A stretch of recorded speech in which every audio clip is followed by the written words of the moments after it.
I'll never forget, I was listening to Dr. Ben Carson years ago tell his story. He's a great neurosurgeon. He's now in politics. But he told a story that really impressed me. He became a neurosurgeon and a head neurosurgeon at the age of 33 thereabouts, one of the topmost in the world. Oh, he split the first Siamese twins joined in the head. That's phenomenal. And this is what he said. And I heard him say it because this was somewhere in the 90s. I was going to be interviewed on a TV station in the US, and he was in the studio sharing his story. I was in the green room listening to this guy, didn't know who he was, and he was telling this phenomenal story. And I was so blown away. At that time, I had just written my first book, which is based on what I'm talking about today. And I was going to just be interviewed after him. So he gave me a good introduction for what I'll say later. But what he said was this. He said many times he would be in the theater. And he said, before we prep people for theater, we do all the scans, we do all the x-rays.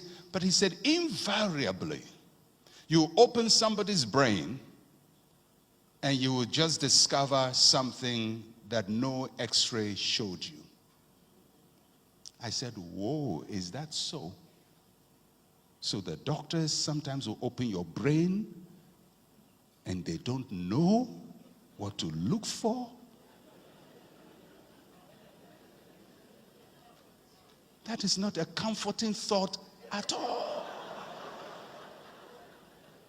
I don't know about you, but that's the kind of thing you hear and you say, whoa, I'm never going to the hospital. You open my brain and you don't know what to look for. There are two options. He closes it, or he will say, let me go to my notes and do research. By the time he comes back, the story would have changed. But this is what Dr. Carson said from his experience. He says, many times, I don't think every time, but I'm sure a couple of times it had happened. He said, I will open somebody's brain and we would encounter something that no test prepared us for. And then he said something that really blessed me. He said, somehow I will stand there and out of me, inside me, will come a new knowledge of how to solve that problem. And I will use that new knowledge and I will solve the problem. Why? What he says, something on the inside of me, it is God's ability in him. It is God's investment into everybody. You don't even need to be a believer to have it. Once you are a human being on this planet, God invests that into you because his command to you is to be fruitful. And he says, I will produce out of me and solve a problem. All of us will clap and say, what a brilliant doctor. But he didn't learn it from a book.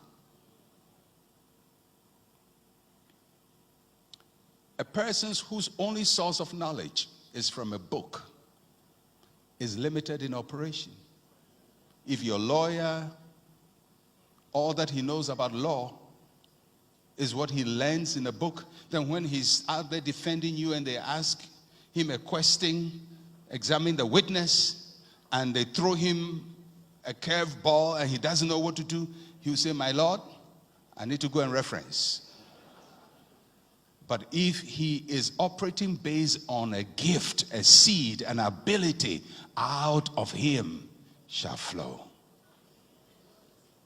Because God created man to operate from the inside out, not from the outside in. If we're going to solve Africa's problem, we have to stop moving people outside of their seed.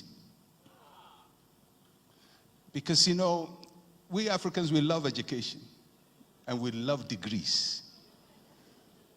The higher they are, the hotter the water boils. We love our degrees.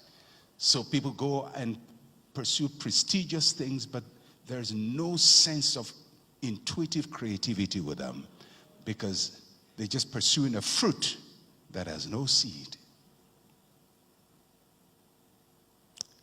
B.